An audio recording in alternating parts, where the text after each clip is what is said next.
अरे वाह बेटा, सच में बहुत खूबसूरत हो तू। मैंने चाहा था मेरी बहू के कमर तक लंबे बाल हो, लेकिन तेरे बाल तो घुटने तक है। हाय, जब तू चलती है ना तो तेरी चोटी नागिन की तरह बल खाती है। तू देखना, ऐसी जोरदार रिसेप्शन पार्टी दूंगी ना मैं कि सारी बिरादरी देखती रह जाएगी। दिव्या बेटा, तू ऐसा करना, आज से ना रोज बड़ी सी काले रंग की बिंदी लगाया करना, ताकि किसी की नजर ना लग जाए तुझे। अरे मम्मी बस भी करो, कोई नजर नहीं लगा रहा है आपकी बहू को। जल्दी ही बड़ों के आशीर्वाद से दिव्या और समर की शादी हो जाती है और वो शादी करके समर के घर पहुंच जाती है। शादी के कुछ दिन बाद, समर, थक गई हूँ मैं ये नकली जीवन जीते हुए।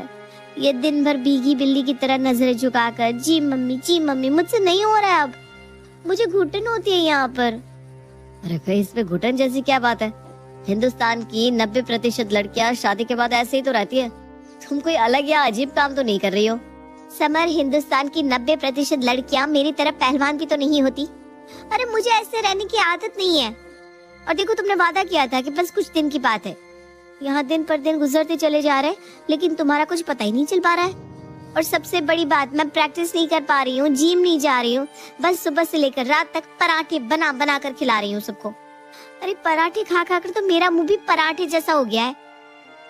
मैं समझता हूँ दिव्या, लेकिन ज्वाइनिंग में थोड़ा टाइम लग रहा है। तुम ऐसा करो, कुछ दिन के लिए अपने मायके चली जाओ। वहाँ जाकर तुम्हें ये नकली बाल और साड़ी पहनकर मटक मटक कर तो नहीं चलना पड़ेगा कम से कम। तब तक मैं कोशिश करता हूँ कि बैंगलोर का मैटर क्लियर हो जाए। अगले ही दिन दिव्या माँ की तबीयत ठीक न होने का बहाना बनाकर अपने मायके चली जाती है। मायके में, मम्मी, मेरा प्रोटीन शेक खत्म हो गया है और अंडे भी नहीं है। बहुत दिन से मैंने अपनी प्रोटीन डाइट भी नहीं ली है। मैं बाजार से सब लेकर आती हूँ। शीतल बेटा, मुझे जरा बाजार से कुछ सामान लेना है, मैं आती हूँ कुछ देर में। और कांता जी भी घर का सामान लेने के लिए बाजार की तरफ निकल जाती है। सारा सामान खरीदने के बाद जैसे ही कांता घर आने के लिए रिक्शा पकड़ रही थी, घर पहुंचकर, समर बेटा, यहाँ तो आ जरा। क्या बात है मम्मी, क्या हुआ? अरे बेटा, अभी कुछ देर पहले मैंने बाजार में हूबहू बहू की ही शक्ल का एक लड़का देखा। वो बाइक चला रहा था। ऐसा कैसे हो सकता है माँ? आपको ना जरूर कोई गलतफहमी हुई है। दिव्या तो इकलौती संतान है अपने माँ पापा की। उसका ना कोई भाई है ना बहन। आपको दूर से देखने में वहम हुआ होगा। बेटा, अभी तेरी माँ इतनी बूढ़ी नहीं हुई। अरे अपनी बहू को पहचानने में गलती कर दूंगी क्या? वही आंखें, वही चेहरा, वही नाक, बिल्कुल दिव्या ही थी। बस उसके सर पर ना बिल्कुल जरा जरा से बाल थे और पैंट कमीज पहना हुआ था। वो दिव्या का भाई ही था। जैसे ही मैंने दिव्या कहकर आवाज लगाई ना, उसने मेरी तरफ भी देखा और फिर उसके बाद बाइक स्टार्ट करके भाग गया। ये भगवान, ये क्या हो गया? लगता है मम्मी ने बाजार में दिव्या को ही देख लिया और वो उसे दिव्या का भाई समझने की गलती कर रही है। क्या करूं, हम लोग तो बहुत बुरे फंस गए। अच्छा मम्मी, मैं ना अभी दिव्या को फोन करता हूँ, उससे पूछता हूँ, वही बताएगी कि ये सब क्या चक्कर है। सॉरी समर, मुझे क्या पता था कि बाजार में मुझे मम्मी जी दिख जाएंगी। तुमसे इतना भी नहीं हो पाया। कितनी बार समझाया था कि बस कुछ दिन की बात है, थोड़े दिन और ये नाटक कर लो, लेकिन तुम्हें बहुत जल्दी थी ना ये सब नाटक खत्म करने की। लो, हो गया तुम्हारा नाटक आज से खत्म।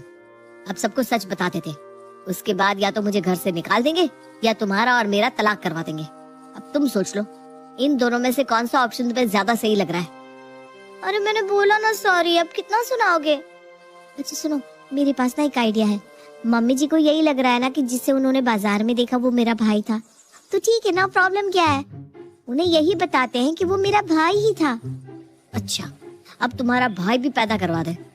अरे भाई, अगर मम्मी ने उनसे मिलने के लिए कहा तो फिर बाकी की स्टोरी क्या सुनाओगी? तुम्हारी शादी में भाई क्यों नहीं आया था और आज तक क्यों नहीं बताया कि तुम्हारा कोई भाई भी है? अरे वो सब मैं देख लूंगी। वो सब करने के लिए मेरे पास बहुत अच्छी कहानी है। तुम चिंता मत करो, मैं घर आ रही हूँ और मैं फोन करके मम्मी जी से बात भी कर लेती हूँ। मम्मी जी, मैं कभी नहीं चाहती थी कि आपको ये सच पता चले कि मेरा एक जुड़वा भाई भी है जो हूबहू मेरी ही शक्ल का है। देखा, मैंने एक नजर में पहचान लिया था कि वो बहू का भाई है।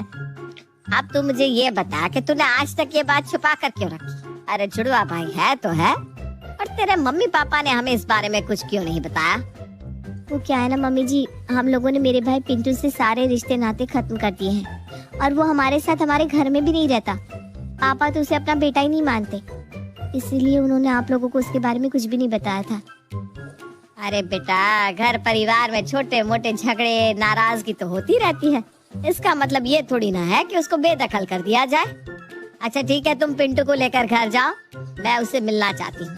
अरे मम्मी जी, आप क्या करोगे उससे मिलकर? मैंने बताया ना आपको, एक नंबर का गुंडा है, बात करने तक की तमीज नहीं है उसमें।